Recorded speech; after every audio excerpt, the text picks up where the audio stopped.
नमस्कार. हेमगडे साहेब आलेले आहेत. काय म्हणतं सर, काय वातावरण म्हणतं सोलापूरचं? फक्त शहरामध्येचं वातावरण चांगलं आहे. एक नंबर आहे.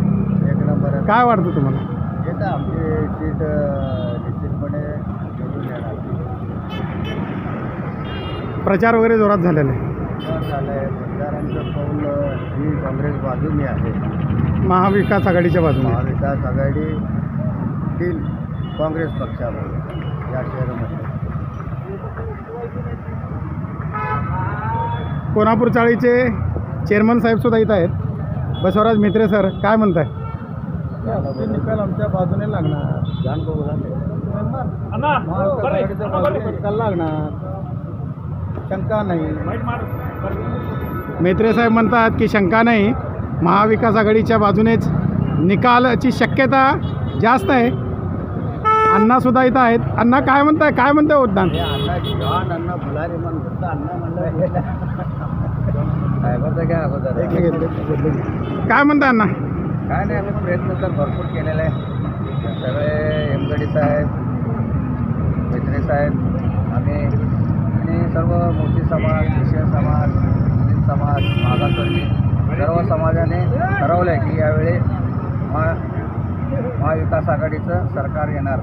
आणि या ठिकाणी चेतनभाऊ नरोटे भरघोस मताने निवडून येईल अशा सर्वांमध्ये चर्चा आहे.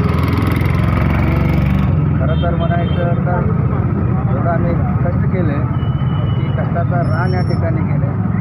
त्याचप्रमाणे आमचे हेमगडे साहेब यांनी तर एक 10 दिवस झाले अशा समाजामध्ये फिरून, सर्व जाती धर्माच्या समाजामध्ये फिरून त्यांनी फार मेहनत घेतली. आमच्यासारख्या व्यक्तींनाही निवडून घेतलं. अशा पद्धतीने आज आम्ही कालच्या रात्रीपासून फार मेहनत घेतलेली आहे. बाबा करगुळे सुद्धा आलेले आहेत. मजहब नहीं सिखाता आपस में बैन रखना, हिंदी है हम, हिंदुस्तान हमारा. आपल्याला इथं ज्यावेळेस या ठिकाणी येतो, सर्वश्रेष्ठ ठिकाण जे मतदानाचे ठिकाण आहे, इथं कुठल्या जातीचा, कुठल्या धर्माचा, कुठल्या पंथाचा नाही. जे आपल्या जो पार्टी आहे, मग ती काँग्रेस असू दे, बीजेपी असू दे, MIM असू दे, सर्वांचा मान ठेवत आपल्याला राजा अलकुट साहेब आलेले आहेत. काय आव्हान काय करतात समाज बांधवांना?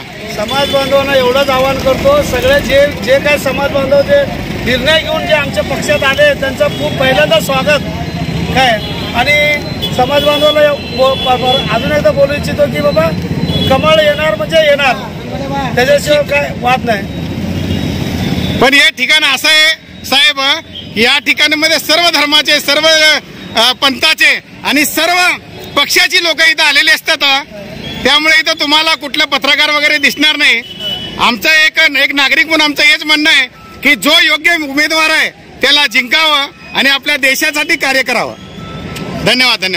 जय अंबादास बाबा करगुळे आणि त्यांच्या साथीला खांद्याला खांदा लावून उभारलेले राजा दादा अलकुट साहेब यांची प्रतिक्रिया घेऊ.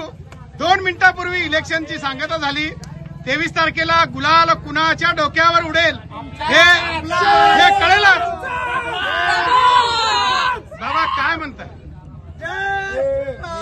100% हा विजय देवेंद्र दादा कोटेचा होणार. या विजयाचा सिंहाचा वाटा मोची समाज आणि ज्याच्या पाठीशी मोची समाज ज्याच्या पाठीशी राहील, संपूर्ण मागासवर्गीय समाज ज्याच्या पाठीशी राहील तो उमेदवार निवडून.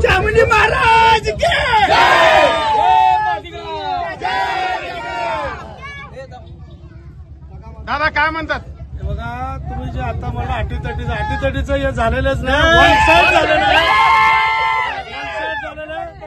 मोठी समाज भावा म्हणल्यासारखं ज्याच्या मागे आहे ते विजय निश्चित आहे. 23 तारखेला गुलाल आम्हीच उधळणार.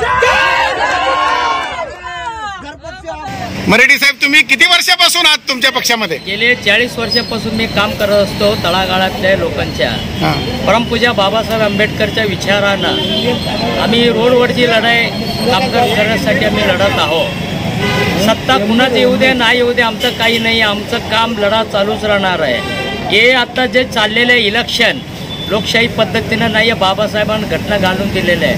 फक्त त्यांनी आता नोटाचा जोरावर इलेक्शन चाललेलं आहे. ह्याच्यात कामगारांचा नष्ट होणार आहे आणि गरिबांचा केंद्रीय खेत चिक्के होणार आहे. त्यासाठी गरिबांना माझा कळकळीचा विनंती आहे, बाबासाहेबांचं घटना जर वाचस असेल तरी मार्क्सवादी कम्युनिस्ट पक्षाचा विजय करा, मास्तर आडमास्तर 1 नंबर बटन मध्ये. बरोबर, असं माझा विचार आहे. साहेब सर्वच पक्षाची मंडळी इथं आहे. हा सर. मग काँग्रेसचे आहेत, काँग्रेस म्हणते आमचं येणार, बीजेपी आहे, MIM आहे.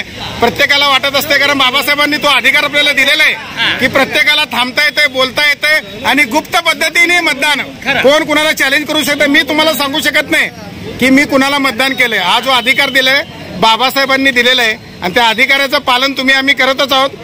तुमच्या मनामध्ये जे आहे ती इच्छा तुमची पूर्ण हो, हीच आम्ही ईश्वरचरणी प्रार्थना करतो. धन्यवाद, धन्यवाद. और ये विश्वरत्न महामानव ने दिया हुआ फंडामेंटल राइट, जो डेमोक्रेसी, जो लोकतंत्र, जो जिसे लोकशाही कहा जाता है, उसकी और उनकी खूबसूरती देखिए.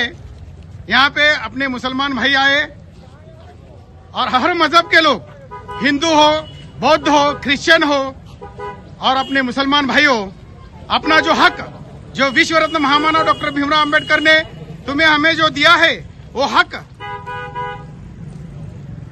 का पावर देखिए.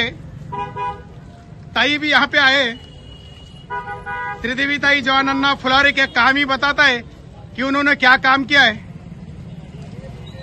मजहब नहीं सिखाता, आपस में बैर रखिए. हिंदी है हम, हिंदुस्तान हमारा. नहीं, अभी इनका कहना है कि सेब खाओ और सेब रहो बोलते हैं.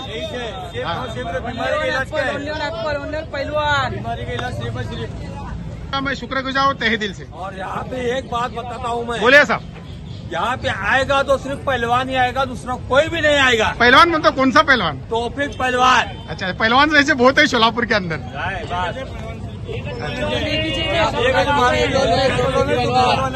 एक पहलवान, तौफीक पहलवान. 23 तारीख को दिखाएगा बाबा साहब का संविधान, कानून दिखाएगा कि कानून से कौन यहाँ पे सोलापुर में आने वाला है. बोलो तौफीक पहलवान के जाए. अच्छा, चलो, थैंक यू.